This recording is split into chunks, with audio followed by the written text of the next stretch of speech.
존경하는 국민 여러분, 이하경 국회 부의장 및 동료 의원 여러분, 남양주을 국회의원 김병주입니다. 내란숙의 윤석열의 파면으로 서울의 봄이 왔습니다. 하지만 내란은 아직 끝나지 않았습니다. 내란에 직간접적으로 관여했거나 내란에 동조한 사람들이 잇따라 대선 출마를 선언하고 있습니다. 그러나 사과 한마디 하지 않고 있습니다. 내란에 동조한 국민의힘도 마찬가지 국민께 석고 대제해야 하나 사과하지 않고 있습니다. 대선을 공정하게 관리해야 할 한덕수 대통령 권한 대행은 대선 출마설에 휩싸인 모습입니다. 매우 부적절한 행태라는 걸 지적하면서 대정부 질문을 시작하겠습니다. 법무부 장관님 나와주세요.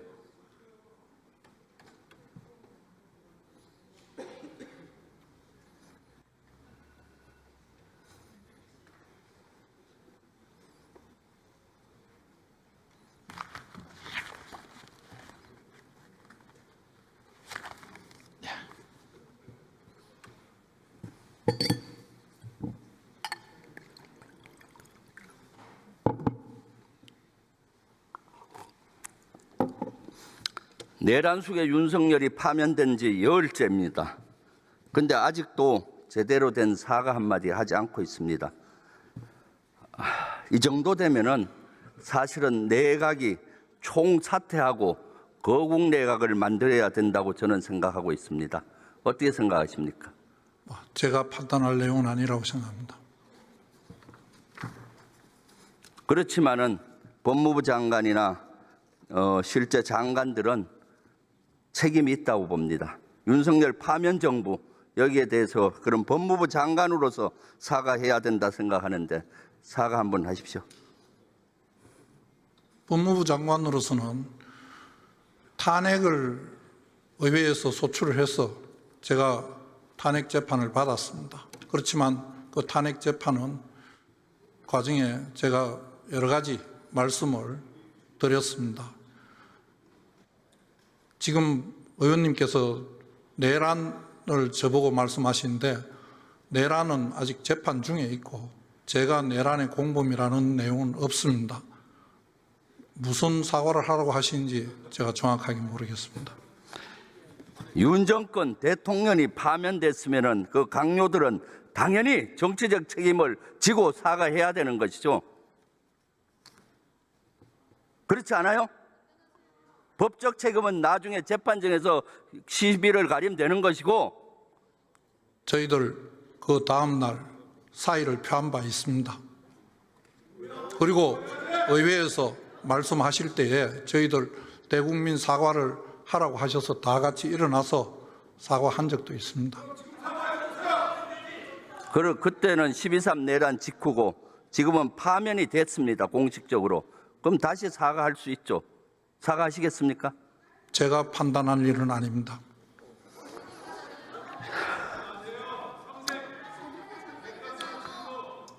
윤석열 내란 수괴가 관저에서 나오면서 어차피 5년 하나 대통령 3년 하나 이기고 돌아온 것 아니냐 걱정 마세요. 개선 장군처럼 뻔뻔스럽고 비양심적이고 이런 말을 하는데 어떻게 생각하세요? 저는 그 말 듣지 못했습니다. 뉴스 안 봅니까?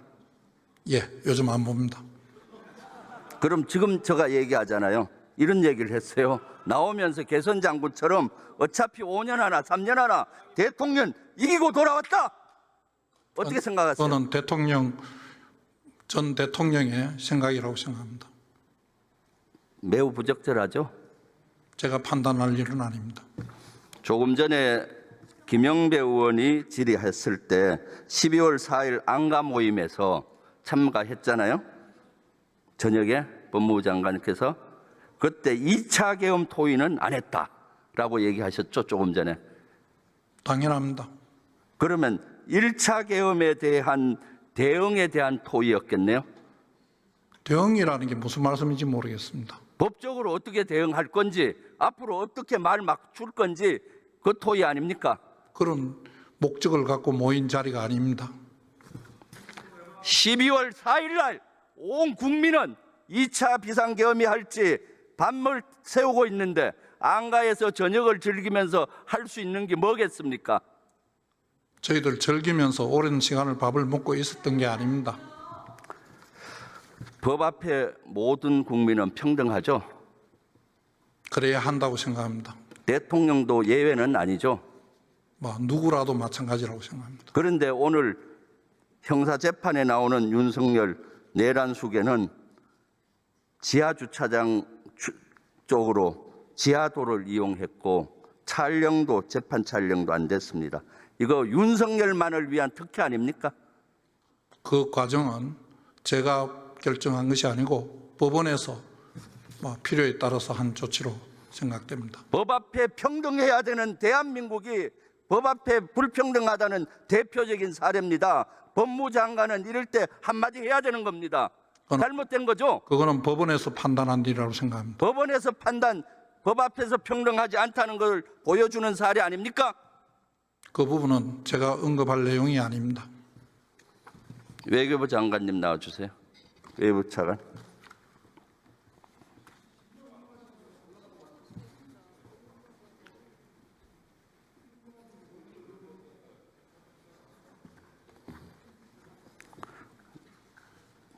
국무총리 한덕수 대행이 대통령 권한 대행이 트럼프 대통령과 통화하면서 여러 요구가 있어 고민 중이다라고 얘기했고 이것이 언론에 공개됐어요. 어떻게 생각하십니까? 제가 아까 답변 드렸듯이 정상간 통화 내용에 대해서는 밝힐 수가 없습니다.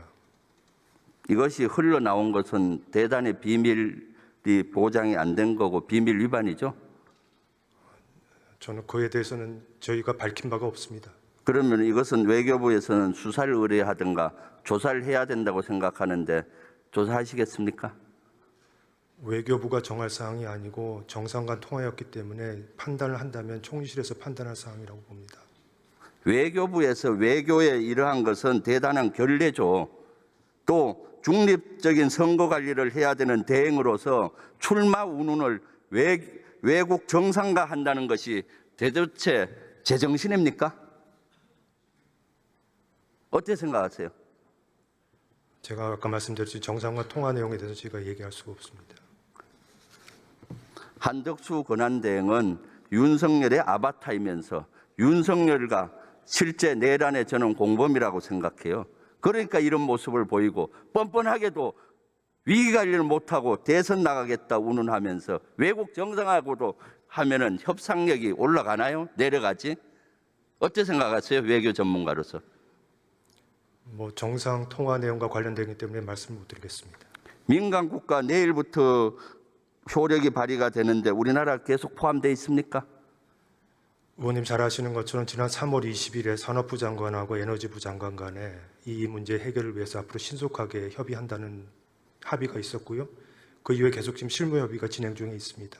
내일 그대로 포함이 돼서 효력이 발휘됩니까?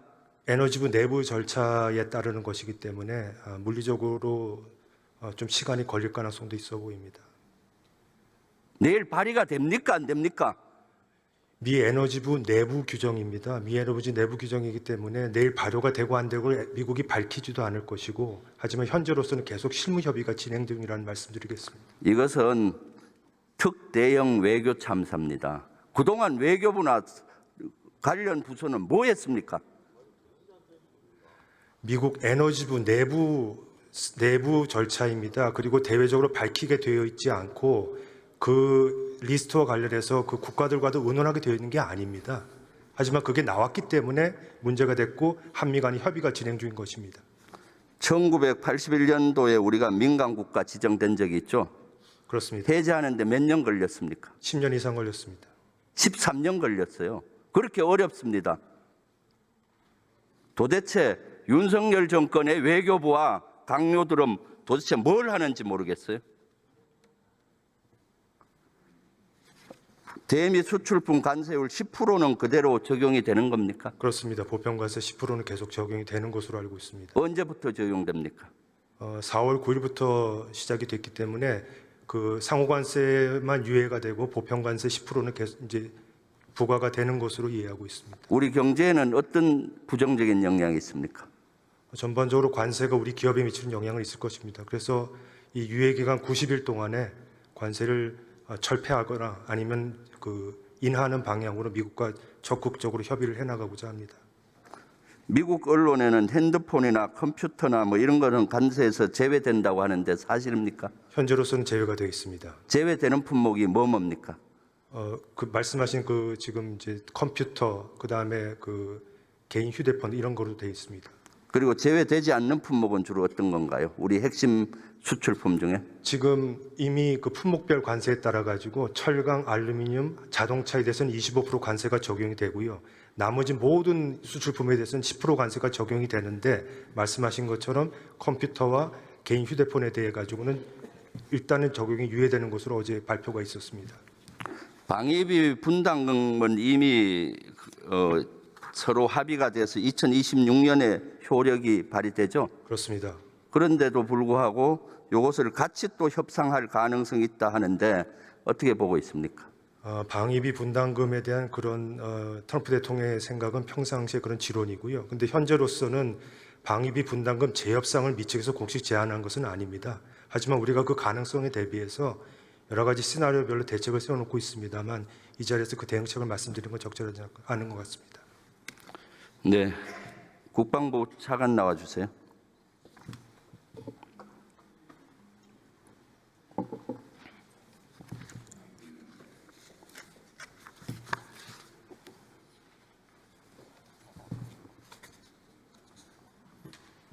예, 차관입니다. 12월 3일 비상계엄 이후에 윤 정권은 알박기 인사를 계속하고 있는 거 알고 있죠? 제가 구체적으로 알고 있는 사항은 없습니다. 뉴스 안 보세요? 예, 저희하고 직접 관련된 것이 아니어서 제가 유의 깊게 보고 있지는 않습니다. 12월 3일부터 2월 20일까지 인사 공고만 53회, 3월 25일 기준 15개 기간 63명이나 임명했어요. 국방부도 알박기 장군 인사를 4월 5일에 하는 것 아니냐라는 의혹이 있습니다. 전반기 장군 인사 언제 할 예정입니까? 예, 원래 시기적으로 4, 5월에 해왔고 그것이 정상적으로 진행이 된다면 4, 5월에 진행을 할 수 있습니다. 하실 겁니까? 현재 관련된 것은 이하 총장들하고 관련된 의견을 모으고 있습니다. 지금 하면은 안 되는 겁니다. 지금 군은 쿠데타에 비상계엄에 관여돼서 국민적 신뢰가 바닥에 떨어졌어요. 6월 3일 대선 이후에 다음 대통령이 할 수 있게 해야 된다고 보는데 어떻게 생각하나요? 의원님이 장군 인사에 대해서는 아마 누구보다 잘 아실 겁니다. 저희가 4월, 10월 두 번의 장군 인사를 해야 되는 것은 장군을 진급시키는 문제보다도 그 장군들의 보직을 관리해주는 문제가 있습니다. 이것을 시기를 놓치면 그 인사관리에 심대한 문제가 생깁니다. 왜냐하면 4월에 전역해야 되는 장군도 있고 그 전역 자리를 또 보직을 해야 되는 문제들이 같이 병합이 돼 있기 때문에 단순하게 이것을 그냥 멈춰라. 왜 6월 3일 이후에 해야 되는 것입니까? 그런 것을. 군 인사라는 것이 어떻게 정치 일정에 맞춰서 할 수가 있겠습니까?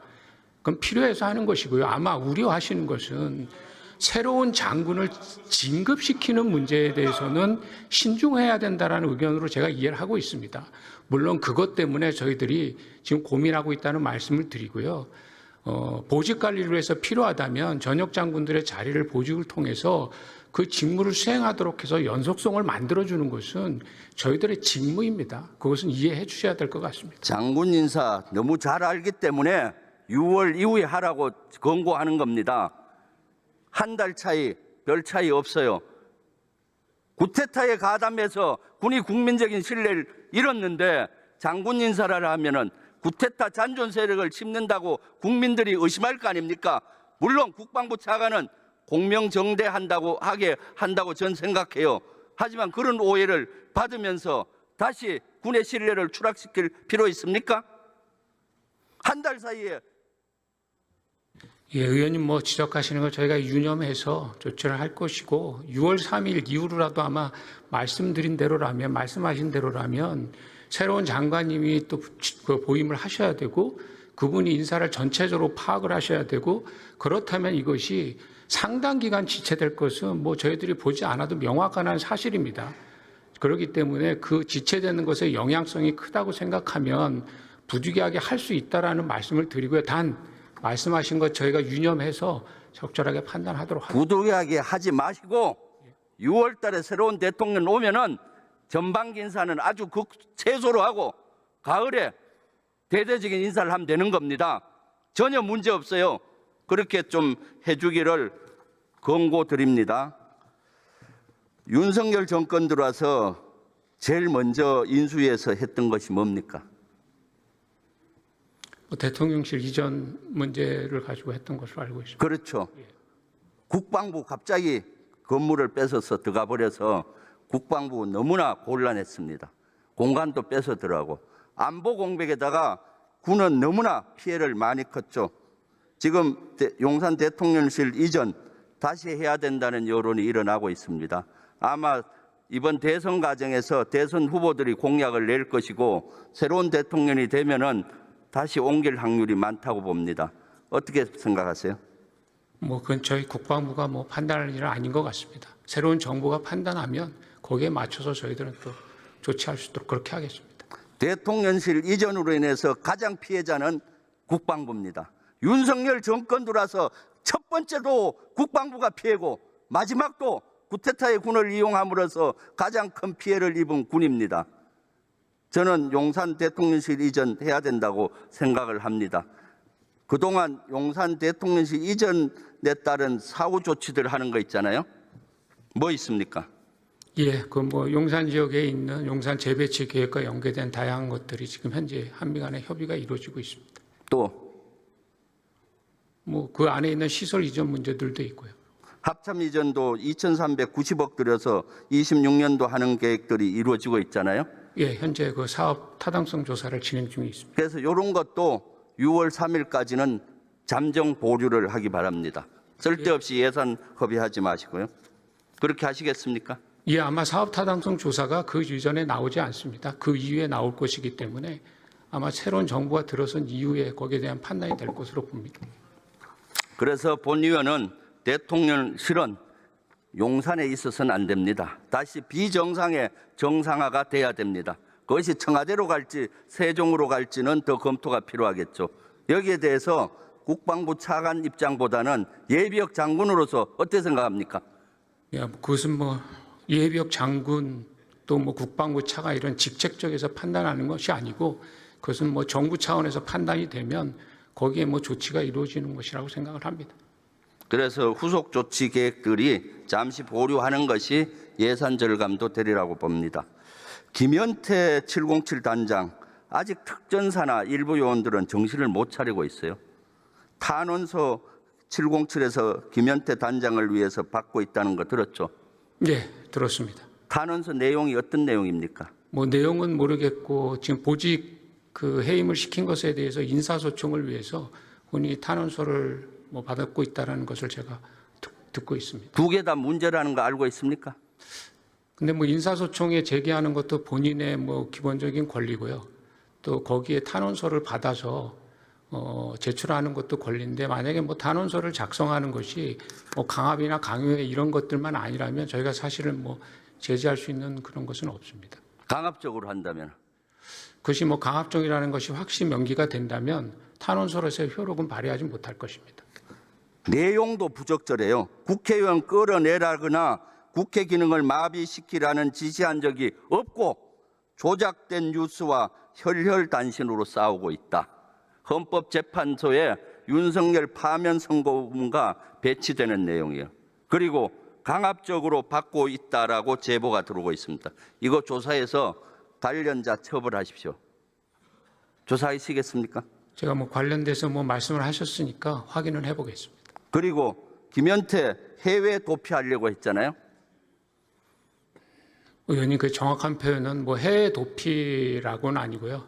자기의 보직에 대한 신청 문제가 있었는데 적절성에 대해서는 조금 저희들도 좀 의아해하고 있습니다. 내란의 핵심 병력을 이끌고 간 주병력 지휘관이고 수사를 받는데 남수단으로 가기 위해서 추천서를 받아서 지원했고 안 되니까 인도 파키스탄 합동대 지원했죠. 추천서를 특전사 참모장 박정한 중장이 써줬다는데 맞습니까? 예, 제가 확인해 보니까 뭐 참모장이 추천서를 쓴 것은 맞습니다. 추천서 내용 보셨습니까? 예, 뭐 확인했습니다. 무슨 내용입니까? 뭐 전반적으로는 특전사에서 김현태 대령이 특전사에서 오래 근무를 했기 때문에 거기에 뭐 탁월한 능력을 갖고 있다 이런 식의 기조로 써 있습니다. 탁월한 능력, 탁월한 리더십을 발휘하는 인재다. 어떻게 국민들을 불안에 떨게 하고 역사의 수레바퀴를 뒤로한 계엄군 지휘관을 탁월한 인재라고 특전사 참모장 이인자가 써줍니까? 아직도 특전사 정신을 못 차리고 있어요. 이거 조사하고 처벌하세요. 하시겠습니까? 예, 뭐 관련돼서 제가 확인은 하겠습니다. 행안부 나와주세요.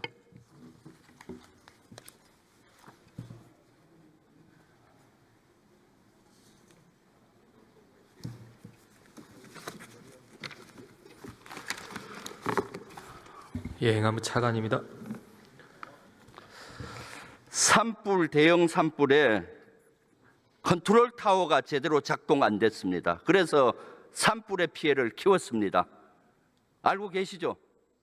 산불이 났을 때 최근 3월 21일 날 중대부는 아마 즉시 가동이 됐고요. 전체적으로는 굉장히 고온 그리고 건조하고 강한 바람이 좀 영향을 줬다고 생각합니다. 기상의 영향도 있지만은 인재의 영향이 큽니다. 실제 컨트롤 타워가 제대로 작동이 안 돼서 키운 면도 있어요. 그래서 행안부에서는 이걸 자세히 조사를 해서 다시는 이런 일이 없도록 해야 된다고 봅니다. 어떻게 하시겠습니까? 산불 관련해서 저희가 개선 대책을 마련하고 있습니다. 예, 종합적인 대책을 마련하겠습니다. 국민의힘은 TK 지역인데도 손 놓고 있어요. 정부도 손 놓고 있고 대형 산불 주불이 꺼진 지 15일이 지났는데도 아무런 피해자에 대한 보상이나 그런 조치를 하지 않고 있어요. 그래서 우리 더불어민주당에서는 이번에 특별법, 호남권 산불 피해자를 위한 특별법을 오늘 완료가 돼서 내일 발의하려고 합니다.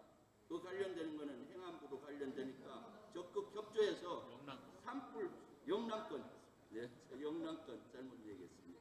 그래서 이 피해로부터 빨리 복원이 될 수 있게 행안부 적극 협조하시겠습니까? 예, 저희도 당연히 노력하겠습니다.